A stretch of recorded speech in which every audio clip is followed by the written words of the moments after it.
Okay. Good morning, everyone. My name is Anna Villalobos, and I'm running for San Pablo City Council. I have lived in San Pablo for 55 years.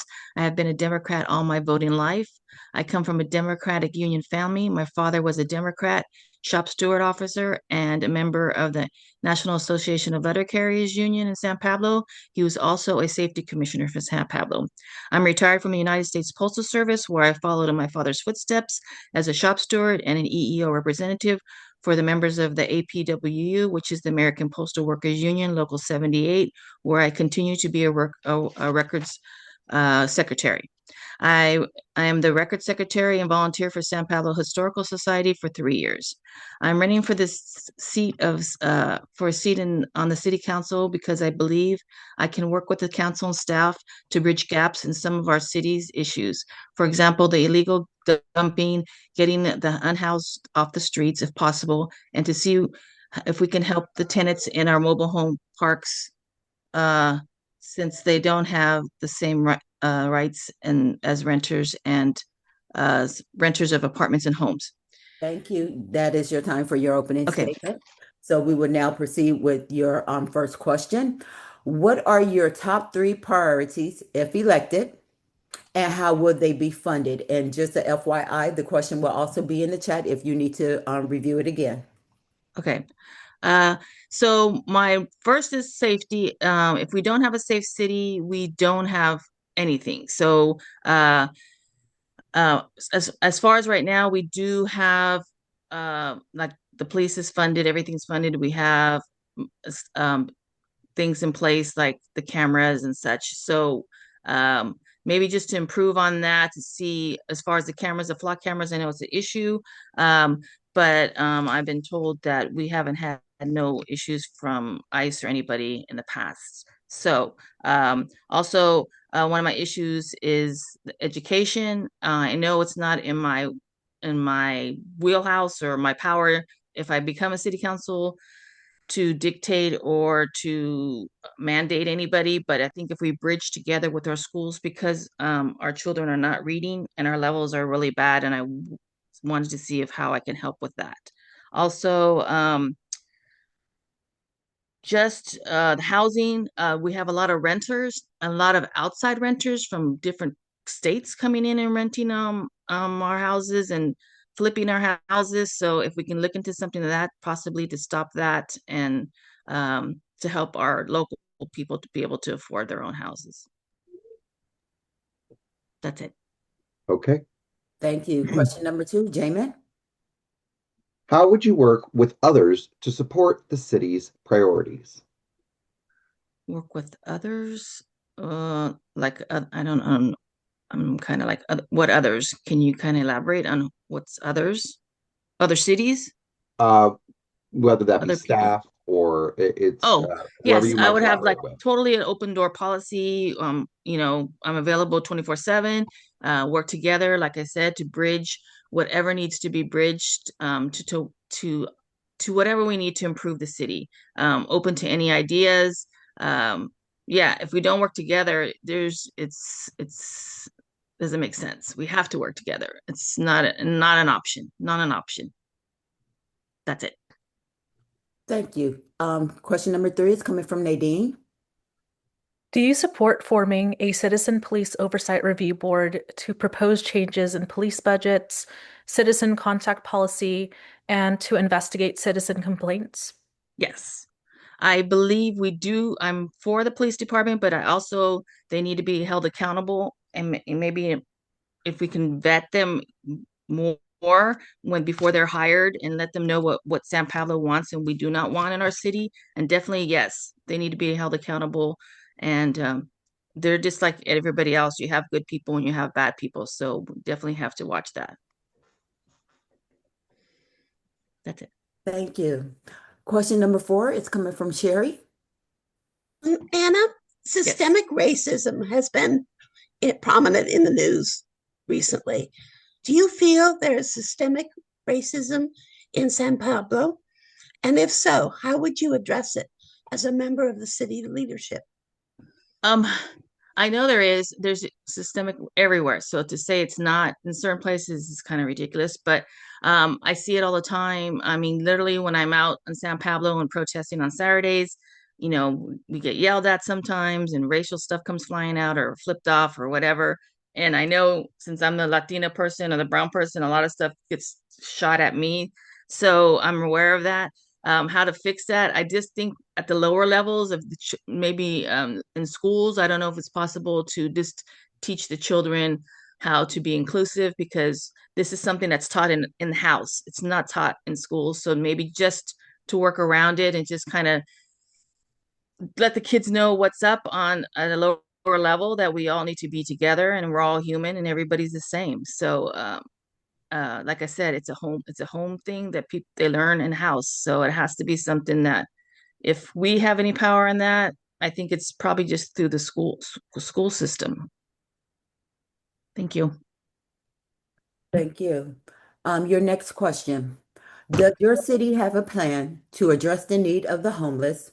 Do you know the current homeless rate in your city? And what are your plans to address the situation? Oh man, I just saw that. Our homeless rate is not that high. I saw the past pie. It's pretty low.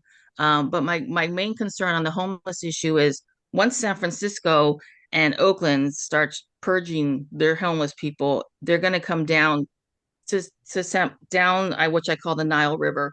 Oakland is a direct shot from the San Pablo Avenue to San Pablo, and I see it all the time because they jump on the bus and they just come down and they're just housed in different AC Transit bus stops. So if I think everybody needs to like if everybody can get together from different cities and like, hey, we need to not just shove people to different cities. We all need to just look at these people and see what their particular issue is. We can't just pigeonhole them in as homeless or unhoused. There might be women with children with the issue. There might be seniors that are out there that lost their house.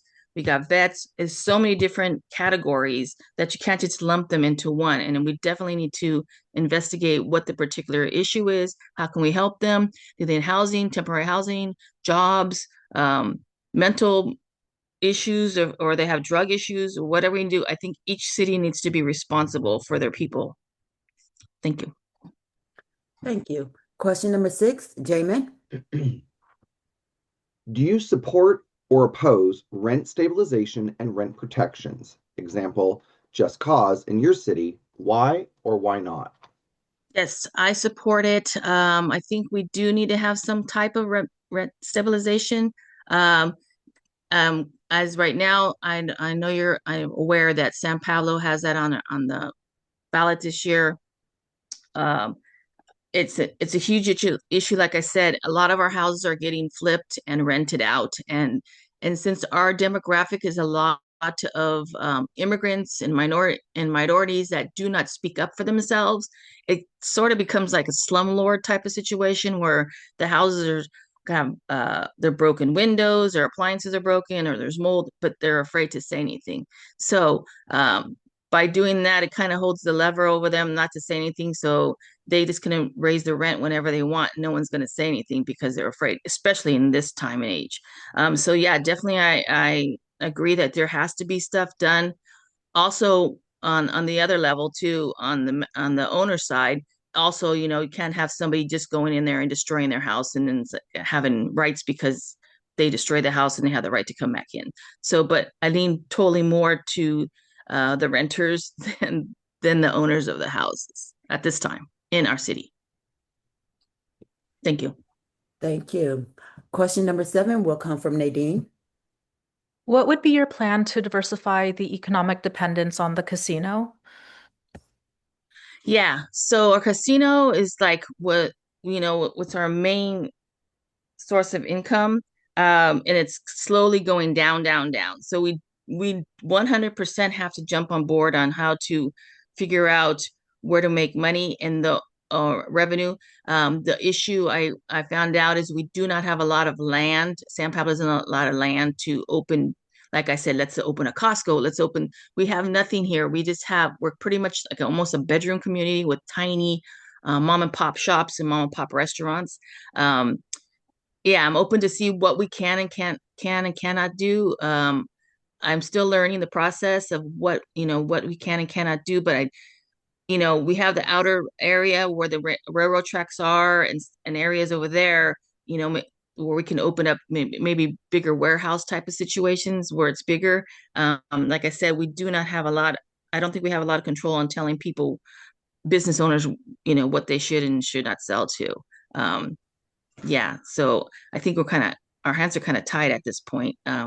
But yeah, I'm willing to 100% we need to, especially since they're building the new casino. They built a new casino across the bridge that's temporarily got shut down. So that's going to be a major hit to us. Thank you. No, thank you. And question number 8 is coming from Sherry. What is your position on transitioning from fossil fuels and the refineries that are in near San Pablo? Yes. So it's very interesting, that question, because I've been like shut down every time I bring it up. Chevron. I think yes, we do need to transition to electric. We currently have an electric garbage trucks that are coming through San Pablo. So we're one of the cities that have electric garbage trucks. So that's great.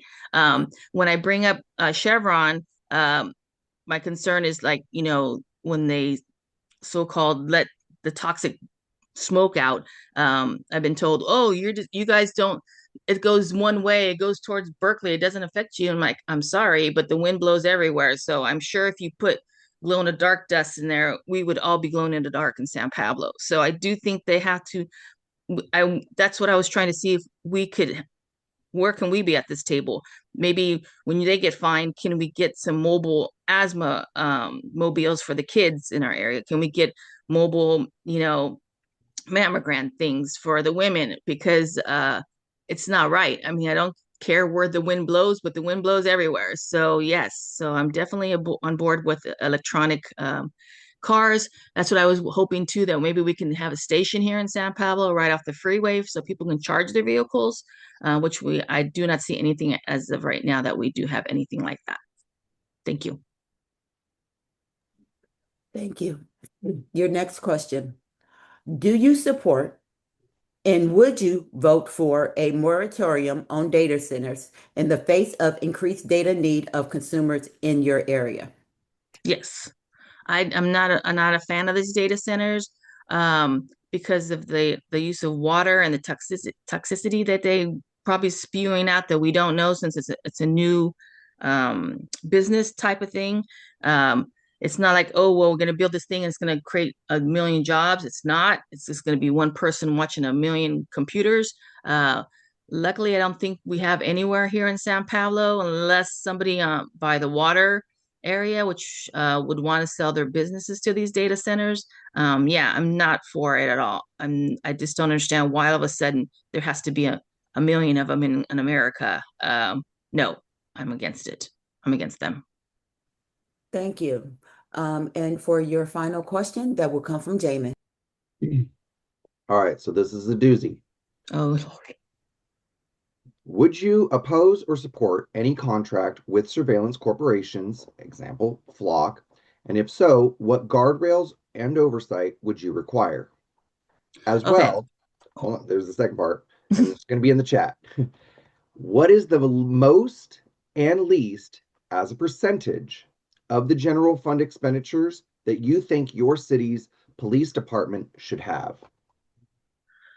Okay, so that's kind of confusing at the end, but yes, we do need cameras. We've had them over 15 years, I believe. I remember the first ones that they put out was on Rum Rail, because my father was on the a safety commission. So on Rum Rail going and exiting into Richmond, I remember that was way back, like 15, 20 years ago. So I found out that what we do have in San Pablo is the Motorola cameras. We have the Flock cameras and the Axon cameras. The Axon cameras are the cameras that are on the police cars, vehicles. So no problem with Motorola. Flock, I think people get confused because they think it's a particular camera. No, it's a business. So I do think we do need them, but maybe if Flock is not stepping up, as for right now, San Pablo has in their police agreement that they cannot ICE cannot come in and use their cameras, but as we know now, they do whatever they want. So if Flock is a particular company, there's other companies that we can look into that will also install cameras. It's just not Flock is not the only one. It's just the newest version, the newest AI version. And San Pablo being as it is, it's high crime. Every day there's a crime committed. It pops up on my phone. Every other day a car is stolen. Yes. So, and yeah, I think in our city, we're not Atherton, we're not Danville. We do definitely need some form of a camera, but it has to be with a company that's willing to work with us and not work with the evil ICE people or the evil administration that is running it, or be able to connect with them. And the second part, I don't see the second part in the question, Jamin. What was the second part? What percentage of the For general fund expenditures do you think the city's police department should have? whatever they need. I don't know exactly how much they spend at this point. I didn't do a deep dive on how much money is spent on that. So yes. Thank you. And at this point in time, we will now allot you a minute and a half for your closing statement. Okay, let's see. Okay. I would like to thank everyone for taking their time off on this Sunday to be here on the Zoom. I like to conclude this interview by saying that I know what it is to be on call 24/7. As a shop steward, I know that having titles as a San Pablo City Council means I will represent San Pablo 24/7. I have currently received an endorsement from the Contra Costa Labor Council on Friday, and if I receive an endorsement from the Democratic Club, would be a fantastic feather in my cap. I know the race is not a partisan race, but we all know this current administration is making up their own rules and laws in regards to the due process and following the rules of the Declaration of Independence.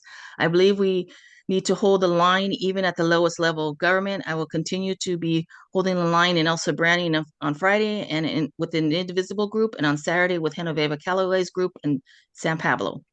To get rid of this current administration. So I'm willing to take my never used surfboard and ride the blue wave to protect our democratic values. Thank you. No, thank you.